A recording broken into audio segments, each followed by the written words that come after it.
Всички знаем за празничния дух на Коледа, нали? За светлините, за уюта, но представете си, че зад всичко това, в сенките на зимата, се крие една много по-стара, много по-мрачна история. Една легенда, която е всявала истински ужас по нашите земи. Замислете се за момент. Какво, ако времето между Бъдни вечер и Йорданов ден не е просто време за празнуване, а време на ежегоден страх? Страх от същества, които дебнат в дългите зимни нощи. Защото колкото и странно да звучи днес, точно в това са вярвали предците ни. В нашия фолклор този период е известен като мръсните дни. Или погани дни, каракончови дни. Името се сменя, но смисъла остава. Това е едно такова междинно, гранично време.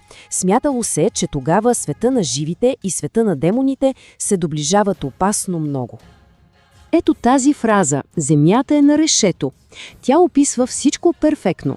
Сякаш реалността става пропусклива, с дупки, през които се промъкват същества, които определено не ни мислят доброто. А едно от тях е било особено страховито. И така, време е да дръпнем завесата и официално да се запознаем с съществото, което стои в сърцето на тези зимни легенди. Главният злодей на нашата история. Ето го и него. Караконджулът. И да сме наясно, тук не говорим за някакво пакостливо духче или призрак. Не, това е активно, злонамерено създание, чиято единствена цел през тези 12 нощи е да всява хаос и ужас сред хората. А за да си дадем сметка колко широко разпространено е било това вярване, стига само да погледнем многобройните му имена.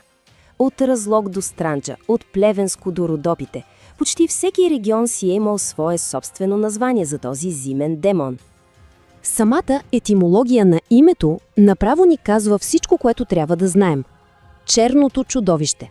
Тези две думички не оставят никакво, ама никакво съмнение за намеренията му. Това не е просто някакъв пакостник, а истинско страшилище от мрака. И може би тук идва най-плашещата част.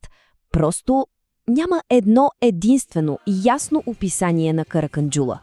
Тази несигурност, как точно изглежда, го е правила още по-ужасяващ. Защото е можел да бъде всичко и да се появи от всякъде. Визуалните представи, които имаме, също отразяват тези противоречия. Например, в гръцката традиция, техният Каликанзарус прилича повече на гоблин, на някакъв такъв по-скоро пакослив дух. В нашия фолклор обаче нещата често са доста по-чудовищни. Разнообразието в описанията е наистина поразително. Понякога го описват като огромен космат циклоп, който подскача на един крак. Друг път пък е кентавър, получовек, полукон. А най-страшното е, че понякога дори няма постоянна форма. Можела да се превърне в куче, котка или вълк, за да примами жертвите си. Точно тази променливост е в основата на ужаса.